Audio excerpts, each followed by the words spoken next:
Swahili kitukuzwe, ndiyo lugha ya taifa. Baba, mama na vijana, kitukuzwe Kiswahili.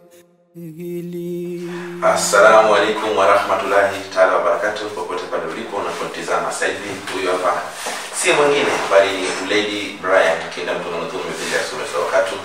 Na leo ni muda kikubwa tuweze kuendeleza msururu wa uchambuzi wa hadithi yetu Diwani ya Mapambazuko ya Machweo. Leo tutakuwa naangazia hadithi ya Sabina. Hii ni baada ya kuona niliangazia hadithi ya Arubu ya Maisha kwenye kipindi kilichopita, tukaweza kuangalia husika mbalimbali ikiwemo Kikwai na kadhalika.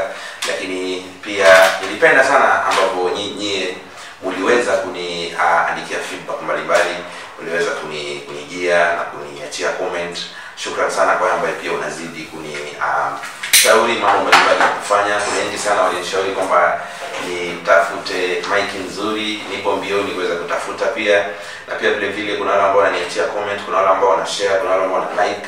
Ni jambo la busara sana kufanya hivyo. Nashukuru sana, zidi subscribe kwa channel ya Mwalimu Lady Brian TV pale YouTube, pia weza kunifollow katika TikTok @rob, pia katika sehemu za Facebook pale kwenye kitandazi unaweza kunipata kupitia Lady Brian. Kwa hiyo naomba tukaribie tuweze kuanza kipindi cha leo. Leo tunaangazia hadithi ya Sabina. Karibu sana msikilizaji. Ndiyo lugha ya taifa. Baba, mama na vijana, kitukuzwe Kiswahili.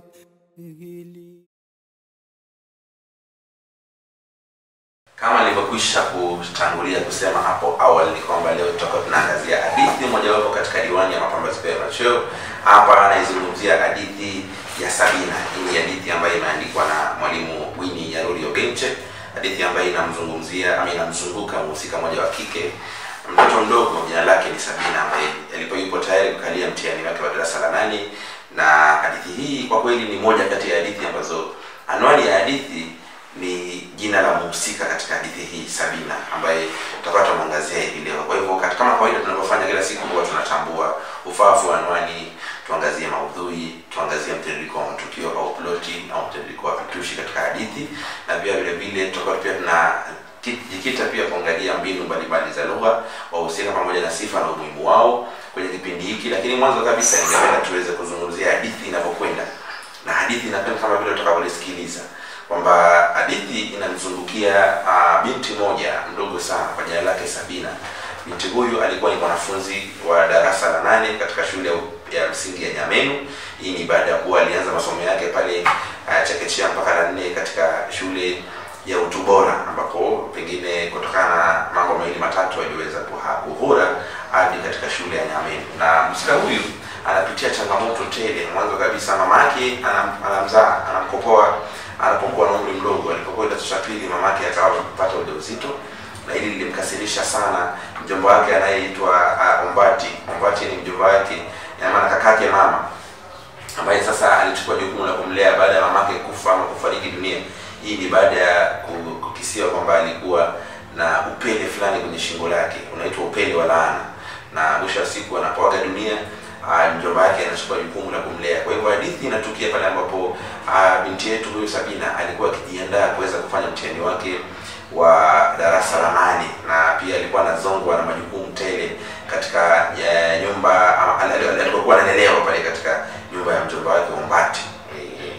Mke wake Yunuke, mke wa Ombati, alikuwa ni mtu mwenye kuweza kumpa kazi nyingi, majukumu mengi. Alikuwa anamdhulumu, licha ya kuwa mtoto anampa kazi nyingi. Na utajiuliza ni kazi gani hizi ambazo tunazungumzia?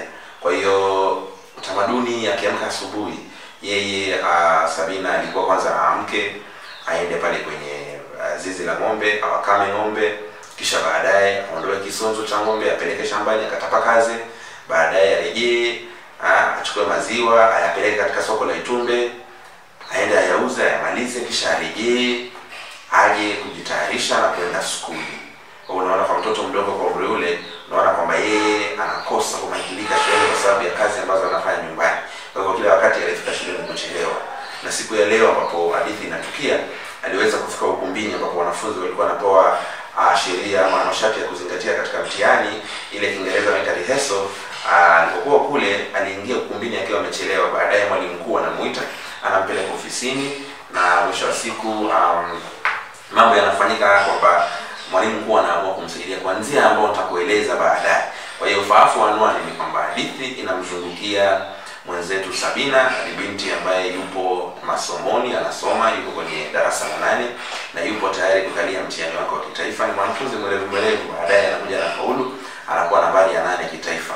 Sasa ningependa tuweze kuangazia wahusika mbalimbali ambao wapo kwenye hadithi hii. Wahusika hawa ni kama vile Sabina ambaye jina lake limebeba anwani ya kazi. Sabina alikuwa binti Utasaka kama nilivyosema, huyu ni mtoto wa Nyaboke, mama yake alifariki dunia kwa bahati mbaya kutokana na kipele cha laana. Nitakueleza baadaye mengi zaidi kuhusu kipele hicho, na inaaminika kwamba ilikuwa laana pia kutoka kwa kakake Ombati ambaye alitaka kujitajirisha kutokana na mahari pale ambapo mamake atakuja kuolewa. Tutakuja kuangalia pia nafasi ya mwanamke hapo baadaye, kwamba mwanamke anapofikia umri fulani jamii inamtaka aolewe, utamaduni ule tutakuja kuangalia pia babi dume na mambo kama hayo. Lakini pia kuna Ombati, huyu ni kaka yake na Sabina ambaye yeye anafanya kazi Nairobi, lakini ana mke anaitwa Yunuke, pamoja wamebarikiwa watoto 3.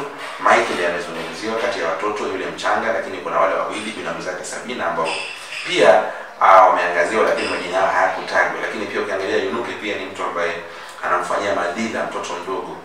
Tutakuja kuangazia baadaye pia katika maudhui ya ukatili na mambo kama hayo. Lakini pia kuna mhusika wa 3 ambaye ni mwalimu mkuu. Huyu ni mwalimu mkuu wa shule ya msingi ya Nyamenu, ambako Sabina alitakiwa kukalia mtihani wake wa kitaifa. Anakalia mtihani na mwisho wa siku anafaulu katika mtihani huo, na anatakiwa kujiunga na shule ya upili. Kwa hivyo hadithi inatuacha katika hali ya taharuki kwamba hatujui kama shule ya upili alikuwa amechagua ama alikuwa amepania kujiunga, hatujui kama alijiunga au vipi. Kwa hivyo ni swala la kuweza kujadili wewe mtazamaji pamoja na mwalimu popote pale ulipo. Zidi kutizama, zidi share comments, zidi kulike YouTube yangu ili tuweze kuendelea pamoja. Lakini pia kuna mhusika wa 3 pia ambaye jina lake tumemwita, huyu ni mhusika au wahusika wawili ambao walifariki dunia kutokana na jiko la gesi. Baada ya kuwa wamewasha jiko la gesi, wakaweka chumbani, wakafunga madirisha na milango, ile gesi likaweza jiko la makaa likaweza kuwaua. Huyu ni babu na bibi yake kuna bibi yake Sabina, ambao pia ni wazazi wa Nyaboke, mamake Sabina, na Ombati mjomba Sabina. Kwa hiyo taharuki pia inatanda kwa sababu tujui kwamba ujauzito wa mamake Sabina Nyaboke nani alimwachia, ni mvulana yupi. Taharuki hiyo pia inatanda na hatuwezi kuingia mpaka hadithi na kukamilika. Sasa ningependa baada ya kuwa tumeangazia wahusika mbalimbali ambao wamehusika kwenye hadithi hii, ningependa pia tuweze kuingilia sasa kuangazia ufahamu wa anwani kwamba Sabina ni binti ambaye alikuwa mdogo na hadithi inamzungukia yeye, madhila ambayo alikuwa anapitia, na aswaswa hadithi hii inajikita sana katika maudhui ya elimu aswaswa elimu ya mtoto wa kike ambao upo katika hali ya hatari, kwa sababu jamii zetu za Kiafrika zinabeza elimu ya watoto wa kike. Sabina anapomaliza mtihani wake wa darasa la 8, hata kabla matokeo hayajatokea ashapangiwa kuolewa na mwendesha bodaboda.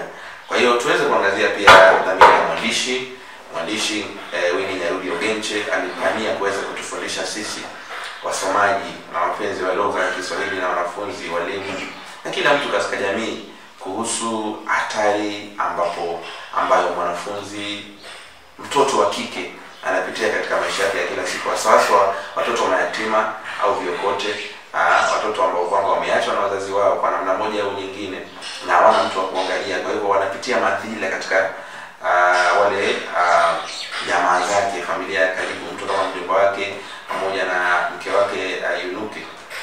Wanakuwa ni watu wenye kuweza kupitisha mtoto kama huyo madhila yasiyosemeka. Lakini pia vile pia dhamira ya mwandishi pia tunajaribu kuangazia ni nini hiki ambacho mwandishi alipania. Wazo kuu mwandishi alitaka kufundisha msomaji wake kitu gani. Pia tunajaribu kuona pia elimu ya mtoto wa kike.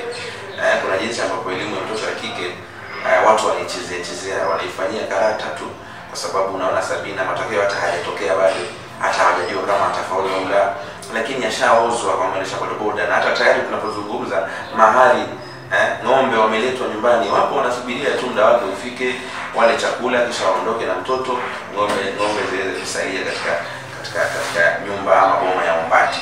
Hii ni baada ya Ombati sasa kutaka kumuoza ili aweze kujitajirisha kwa mali ambayo alipania mamake ampe, lakini hakuweza kumpa kwa bahati mbaya, na inasemekana kwamba alimlaani na ndio maana alifariki. Lakini ni mambo tu ya kusema, lakini kiukweli kabisa tunahisi kwamba ugonjwa wake ulitakiwa kupelekwa katika matibabu ya daktari, lakini wale ni watu ambao walikuwa wanaamini waganga, utamaduni, na waganga hawakuweza kumsaidia na mambo kama hayo.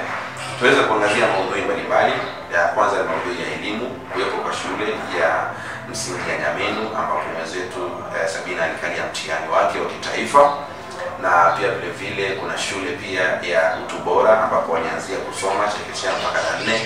Kuna pia shule ya Golden Heart ambapo binamu zake Sabina walisomea, anazungumzia Mike yule mdogo, na pia kuna wale wawili wakubwa ambao kidogo majina haya kuangaziwa pia. Na sasa uwepo wa mwalimu mkuu pia na walimu mbalimbali ambao wanaweza kuwasaidia wanafunzi kuweza kutimiza ndoto zao, lakini pia wanawatayarisha ama wanawaandaa kwa ajili ya kuweza kukalia mtihani wao wa kitaifa na mambo kama haya. Lakini pia maudhui ya elimu pia yameangaziwa vile vile kwamba Nyaboke aliweza kupata ujauzito alipokuwa katika kidato cha pili, na ndio ilikuwa zao la kupolewa kwa mwenzetu Sabina. Lakini pia maudhui ya elimu yanatokeza kwa namna hiyo.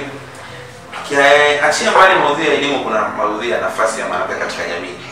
Mwanamke kwa kweli amepewa nafasi mbili, amesawiriwa kwa jinsi mbili kulingana na hadithi yetu hii na hadithi zingine pia katika msururu wa diwani hii, kwamba mwanamke baadhi ya hadithi zimekweza mwanamke, lakini jamii hii ambayo tunazungumzia Sabina, mwanamke amewekwa nafasi ya chini kidogo, kikiangazia jinsi gani mwanamke anaozwa mapema na kuzuiliwa kutokutimiza ndoto zake baada ya kusoma. Nyaboke alitakiwa kuolewa ili mahali Ombati aweze kujitajirisha, lakini pia Sabina pia vile vile anapangiwa pia kuolewa na mwendesha bodaboda, msichana mdogo ambaye bado yupo ana umri wa kwenda shule na kusoma. Lakini tunaona jinsi gani mwenzetu Sabina mwisho wa siku anapangiwa kuolewa na mwendesha bodaboda, na kwa bahati mbaya alitimia hilo, sio kwa sababu ya lingine, lakini kwa sababu ya matokeo ya mtihani kuweza kutokea. Kuna maudhui ya kifo pia, mpenzi mtazamaji unayemtazama sasa hivi, mwalimu na mwanafunzi. Maudhui ya kifo. Kifo kinajitokezaje? Kifo kinajitokeza pale ambapo kwanza kabisa mamake Sabina ambaye ni Nyaboke anafariki dunia. Mbona anafariki dunia? Kwa sababu anapata kipele cha laana ambacho waganga hawakuweza kuibua kwamba kilikuwa chanzo chake ni nini, kinazua hali ya taharuki, na anaweza kuugua kwa namna ile. Inasemekana kwamba kipele hiki ni laana kutoka kwa Ombati, maudhui ya utamaduni, ushirikina, pia kuamini mambo ambayo hayana msingi. Lakini pia anasema kwamba alitaka ili aweze kuolewa ili mahali aweze kujitajirisha. Kwa hivyo anapofanya makosa lile kosa la kupata ujauzito, inasemekana kwamba Ombati alikasirika na akaweza kumlaani mambo ambayo hayajengi msingi, na kitu hicho kikaweza kumpa upele wa laana na akaweza kufariki dunia. Pia babu na bibi ya Sabina, ina maana baba na mama ya Ombati pamoja na Nyaboke wanafariki dunia. Hii ni baada ya kutokea janga la wao kuuliwa na jiko la makaa, ile gesi ambayo inatokana na jiko la makaa ya carbon monoxide ile linatokea pale chumbani, wanawasha jiko la makaa, alafu wanalala wakiwa wamefunga milango na madirisha, na majanga yanatokea kwamba asubuhi wanapatikana wakiwa wamefariki dunia na wanazikwa. Kwa hivyo anabaki Sabina akiwa yatima kabisa, kwa sababu ana baba wala mama, ana bibi wala mama. Hata kama Waswahili wanasema mjomba pia ni mama, lakini mjomba wake anakosa kuwa mama kwa sababu anamruhusu mke wake huyu ni yunuke kuweza kumtesa, kumpiga, kumpa kazi nyingi, mara leta hiki mara leta hicho na mambo kama haya. Kuna maudhui pia ya dhulma dhidi ya watoto. Hapa anamzungumzia Sabina ambaye anadhulumiwa kikubwa kwa sababu ya kwamba yeye ni kiokote na yeye si mtoto halisi wa yunuke. Kwa hivyo anapewa kazi nyingi, mara amke asubuhi akame ng'ombe, aondoe kisonzo, apeleke shambani, apeleke maziwa akauze, Mwisho wa siku akarejea nyumbani. Baada ya kurejea nyumbani anajitayarisha kwenda shule. Akifika anapigwa, asemezwi, anapewa matusi, sababu yunuke ni mpiaro sana. Mtu ambaye ana tabia za kutukana kila wakati anapewa sifa ya upiaro, yeye ni mpiaro. Kwa hivyo ama mpioro pia unaweza kutumia swala hilo. Lakini pia inatokea hili kwamba anamdhulumu huyu mtoto, anampiga, mara anamtukana, anamwambia wewe nilijua tu utaisha kama mama yako tu ambaye alipata ujauzito hapo akiwa shule na mambo kama hayo. Kwa hiyo huko hayo ni maudhui ya dhulma dhidi ya watoto. Kwa hivyo wanaendeleza dhulma dhidi ya watoto. Moja ni Ombati, pili ni Unuke, na amewafundisha mpaka watoto wake pia wanaweza kumtegemea Sabina kwa kila kitu, kwamba saa Sabina leta hiki, peleka kile, ondoa hiki na mambo kama haya. Ndio maana hata wanahabari wanapofika habari Sabina yupo shambani, wale ndugu zake wengine, wale binamu zake wapo nyumbani. Kwa hivyo Sabina anafika, lakini harufu ambayo inatokea kwenye nguo zake ni harufu ya nini? Ni harufu ya kisonzo. Hata anapohojiwa na habari ana nguo kuku, ana harufu ya kisonzo mwilini, lakini alikuwa tayari kesha faulu. Maudhui ya ushirikina pia nitaizungumzia kwenye kipindi hiki. Maudhui ya ushirikina kwa haraka kwa sababu ya muda, naelekezwa na mpiga picha wangu Adrian Kilate kwamba muda unatupiga kisogo. Tutaendelea kwenye kipindi kijacho, msijali mpenzi mtazamaji. Kuna ushirikina, kuamini kwamba kumbe ugonjwa wa Nyaboke kutokana na upele wa laana baada ya laana ya ndugu yetu Ombati. Lakini pia kuna maudhui ya malezi. Sabina aliweza kulelewa kwa shida sana baada ya kuwa watoto wamefariki. Kwa maudhui ya majanga. Majanga ya kwanza ni maumivu ya Nyaboke. Majanga ya pili ni kuhusu kifo cha baba na mamake Sabina, baba na mamake Ombati na Nyaboke, bibi yake nani yule Sabina. Pia kuna ubinafsi. Tunaona jinsi ambavyo Ombati ametoka Nairobi kuja kushughulikia Mike, lakini anajua pia kumbe mwenzake Sabina ami yake pia ameweza kufaulu mtihani na alitakiwa kuja kufanyia nini, kupelekwa skuli. Kwa hivyo alikuja kumshughulikia Mike, lakini hakujua kumbe alitakiwa pia kumshughulikia nani, kumshughulikia Sabina. Kwa hiyo kutokana na sababu ya muda, mpenzi mtazamaji, samahani sana, naomba kukoma hapo kwa leo. Tutakutana tena kwenye kipindi kijacho panapo majaliwa ya Mwenyezi Mungu Subhanahu wa Ta'ala.